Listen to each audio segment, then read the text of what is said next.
Hey YouTube, what's up? This is the Reluctant Navi. I'm back again.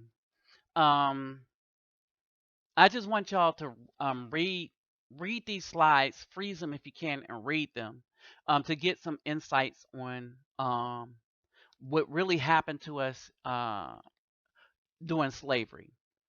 And basically, this video is going to show you how the black woman, the modern day black woman, is becoming and have become the enemy to good black men.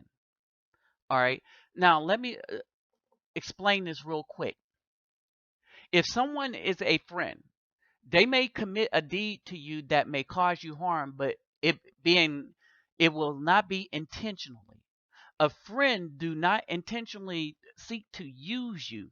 If there is something that happens to you, a friend will ask for forgiveness. They will admit their part in whatever happened. Even if it takes time, a friend, as a result of your friendship, care about you enough to do that. Black women don't care about good black men like this. They don't give a f about how much their destruction is destroying the black community. They're benefiting off of it. They don't care about how much they destroy the black men or the children. More children in the modern era are dying at the hands of black women than anybody else as a result of their choices. All right. Now, the problem also that black men are having with black women is we are seeing how the black women are lusting after the white man and the white man's ways and his religion. We are now learning how evil the religion is, and why would somebody lust after evil unless they themselves are evil? See, black men think logically. All right. So if the woman is thinking evil, then she herself must be evil. And so now we're starting to hate that. And we are starting to gather this evil of this black woman by how she's treating us in our everyday life. How she is able to forgive anything that the white men have done in the past and in the present. But as soon as the black man says something she disagree with, not even anything that's harmed her, but that she just disagree with, then he has made an enemy for life. And so, since you made us an enemy, we are starting to make you the enemy. But here's the thing: our thing is justified. Was waking us up is a lot of black men are starting to read the scriptures, the commandments, and the old versions of it. The versions we're trying to get back to our root where the commandments came out of Africa, and Americas. See, because we were here too before white people got here. All right. And so at the end of the day, we are looking to this and we're saying, this is what the Almighty says. The Almighty says we are to hate this evil. So, yes, you hate the person that do the evil. All this says hate the sin, but not the sinner. That's some BS that white people made up so that you would love him no matter what he did to you, and he can keep on killing, stealing, and robbing from you, and robbing you of your heritage and doing all manner of evil to you. And then black women recognize the game, and so they're doing the same exact game that the white men were doing on us as slaves. They're doing it to their good black men. Oh, and don't get it twisted. They're destroying their children too in the process. Because the black woman of today, the educated, independent black woman that don't need no man, she don't need no man is because she is getting all she need from the white system by doing the evil that she is doing. So she is the new slave master. So let's continue. Um, and so you have some more information that is talking about this. All right. And what white men called this was buck breaking. So maybe some of you black women weren't educated I know because the state of Texas is trying to hide what really happened during slavery, and a lot of this has been hidden. But we got researchers and historians that's going back and making sure we learn what really happened during slavery. All right. So for all you black women that love the white man and the white man system and the white man's religion so much, Christianity, this is what Christianity did to black men. They call it buck breaking, where they sodomized them, you know, and made it into a sex form. All right. So let's listen to more about what really happened during slavery uh, to Dr. Joy DeGruy Leary. All right. Let's listen to some more of what she has to say about it. And let me give her my uh, curtain open introduction.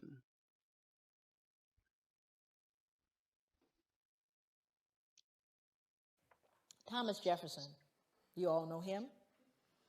Yes, he's one of my favorite people, actually. I close out my book with a soliloquy from Thomas Jefferson. I actually end my book with it. Because Thomas Jefferson made a statement. Here's a man highly regarded in the United States. I mean, there are more statues of him than probably anybody. And he made a statement towards the end of his life. He says, "Indeed, I tremble for my country when I consider that God is just and that his justice cannot sleep forever." You see, it haunted him to his grave because Thomas Jefferson knew. He knew what would happen. Matter of fact, he predicted exactly what we're dealing with today, what happened between people of African descent and those of European descent. Predicted it. He was a bright man. How do you reconcile behaving in such a barbaric way? Well, let's see what he said. He said blacks smelled bad and were physically unattractive. Well, this was inconsistent with his behavior because, you know, he fathered slaves, Sally Hemings. So it didn't smell that bad, huh? Now, here's a more important one. He said we required less sleep. Now, that one's more interesting to me. Why would he need to? What dissonance was he feeling that he would need to believe that blacks required less sleep? Why? What did he do? You know, he owned slaves. So what do you think? How hard do you think he worked them? What was the work day for a slave? Sunrise to sunset. But do you have any empirical evidence, Joy? Can you prove that? Because you know, if you can't write it, you know, count it and measure it, it didn't happen in European culture. Is that correct? You got to count it and measure it. How many of you have measurable objectives? Measurable outcomes. You better measure it. I don't care if you tell them. Can you tell your boss really, truly, at the end of the year, we're doing better now? I've been to work every single day I've watched, and I can guarantee you we're doing better. Is that going to fly? That would be no. That means you have to count it and measure it. And if you didn't count and measure, it didn't happen. So when you start looking at the notion of requiring less sleep, that's an interesting thing because I have to believe if I work you that hard. And boy, I got humbled when I found out how hard folks worked in the sugar plantations. Ooh-wee, I got humbled by how hard folks in the Caribbean were worked. But what I decided to do is I looked at the Library of Congress. Most of my work over the 9 years that it took to write the book, 6 years of that was research. The other part of it had to do with doing interviews of elders and reading slave narratives, and there are thousands of them. This is just one taken from the Library of Congress. Sarah Gudger from North Carolina wrote, "Never known nothing but work, never knew rest, felt like my back was going to break. This the gospel truth." Then I looked at what happened in the sugar plantations, and this was amazing. One final set of grim numbers underlines the way slaves on sugar plantations like Codrington, which is a plantation in Barbados, were systematically worked to an early death. When slavery ended in the United States, slaves imported over the centuries had grown to a population of nearly 4 million. When it ended in the British West Indies, total slave imports of well over 2 million left a surviving slave population of only about 670,000. More than twice as many slaves were shipped to the island of Jamaica alone than all 13 North American colonies combined, the Caribbean was a slaughterhouse. In fact, the reason why there was more importation of slaves to these plantations is because they died so frequently. They were treated so badly, ate so poorly, that females never reached their menstrual cycles. They never actually started their menstrual cycles, so they couldn't reproduce, you see. And so many of them died, they had to import more. That's how treacherous it was, you lazy black folks that you are. Isn't that ironic, though? What's so ironic is black people run from the shame of feeling like they're perceived as lazy. I mean, I live with that so much that when I would go to hotels, I would leave it cleaner. Because your mother, everybody's mother taught you, leave it cleaner than you found it. So black folks are so hypersensitive, I was cleaning up the hotel room because I wouldn't want anyone to think I'm dirty, right? Now, other people in the audience that are of color, how much harder did your parents tell you you had to work to get to even? How much harder? You had to work twice as hard. Now, how come I knew that about you?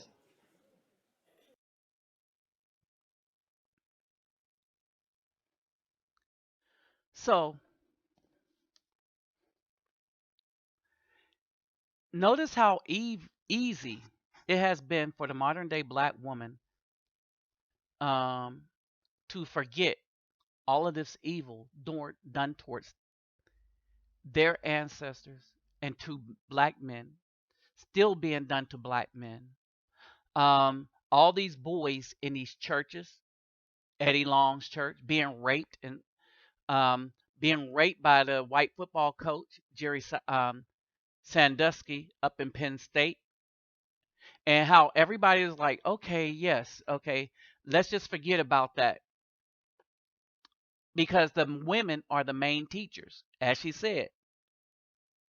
It was the mothers that taught the stuff. It's the mothers that drags you to church to be programmed by them to be docile. It was the mothers that didn't want their sons to fight alongside the fathers during the Gullah Wars. Then the son grows up weak.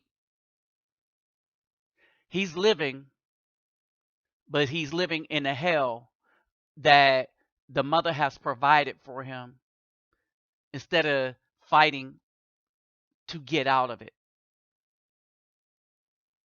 Think about it. We're all going to die of something anyway.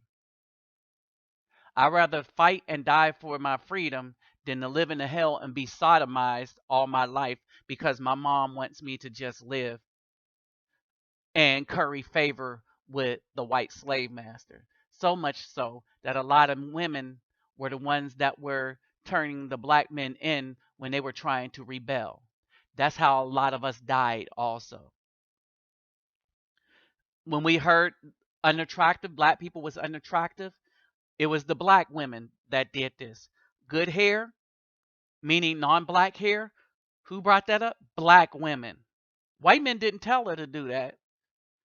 She had it in her mind that good hair is white hair. And so she's the one that instilled that in our heads.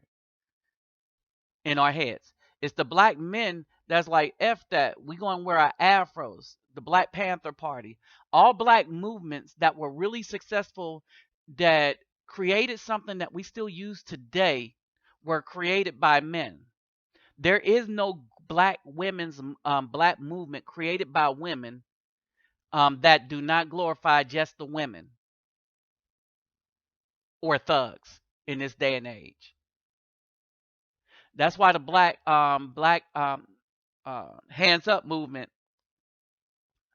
Um, I don't even know what it's called anymore. It's so bad. But that's why that movement sucks so much. Black Lives Matter. It sucks so much is because it was organized by women who just wanted to be known and paid for by Soros. And it was basically in support and complaint of how thugs were treated while black children were dying by the droves, shot by the droves, and everybody was quiet, didn't even want to turn into people. This is the difference between black men running things and a black woman running things. All right. Same mentality as the white man that was slaves is now being um, brought to us by the black women. Same kind of power. The woman usurped authority over the family now is because she figures the white man is giving her a bigger check and allowing her to go to college for free, whereas a black man has to pay. It makes her over the black man because the white man told the black woman that if you make more money, then you're the head, and if a man don't want to get with it, then just be single and raise his children by yourself. Oh, but you don't have to worry. We'll make that man pay by dragging him through child support, not ever let him see the children, is because he will never be in charge of his children. All women who collect child support are in charge solely of their children and whatever happens in the community. No black man paying child support is in charge. The legal charge is given to the custodial parent. That means the black woman collecting that child support. So everything that's happening to the community and that child is totally the fault of the black women. Period. 100% the fault of black women.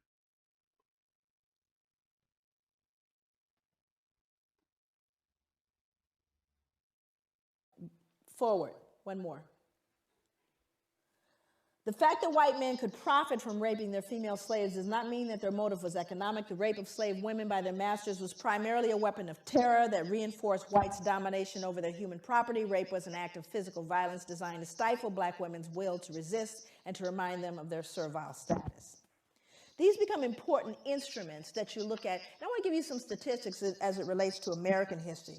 By the mid-1800s, there was over 600,000 mixed race children born. 600,000. How many of you know what miscegenation is? Miscegenation is the illegal marriage between people of different races. Actually, it was very profound here. That it was illegal to marry someone of another race.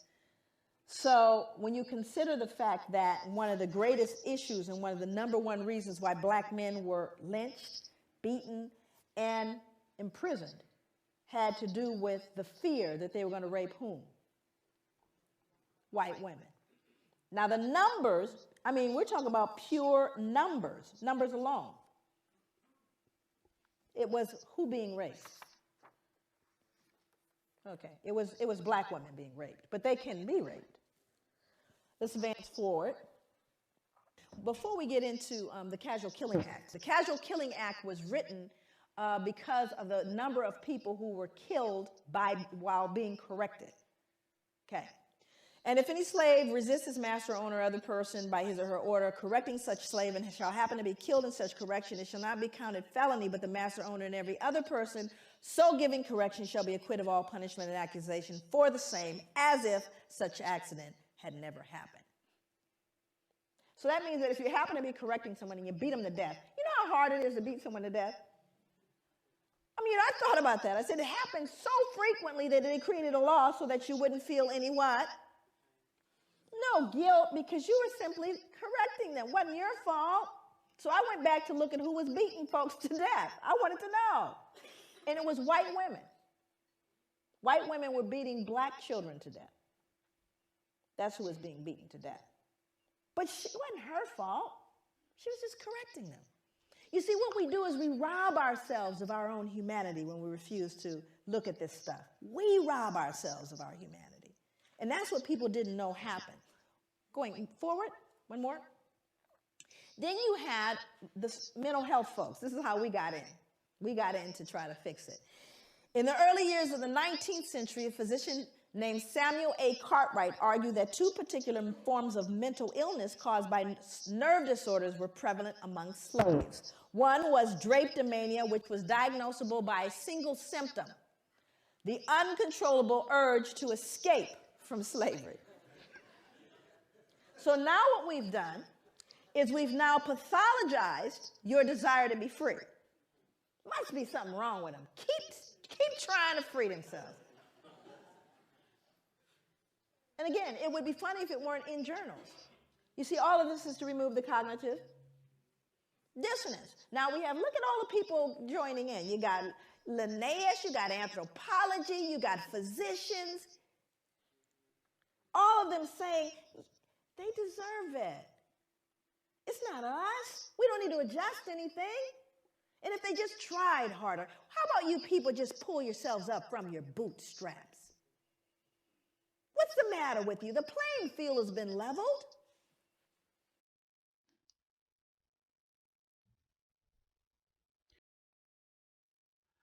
All right, people, here are my final thoughts.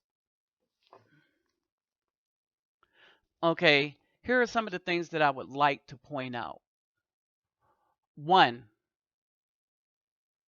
black women very easily forgave and forgot all these atrocities that are currently still going on within the black community at the hands of white men.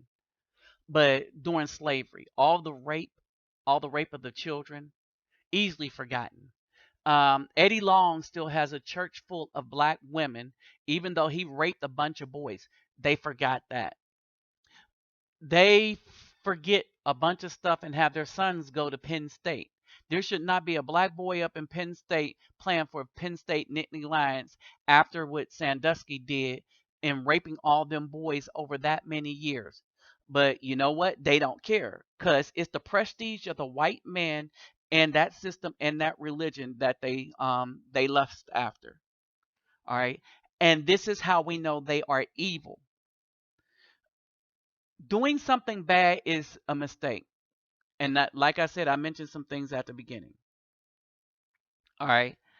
But what the black women have done is they have hoarded themselves out for the white men that have done all of this. And we're talking about the modern black women. We're not talking about the 1890s, those black women right after slavery where 80% of the children grew up in a two-parent household of a black man and woman. No, you can't compare yourself to those women.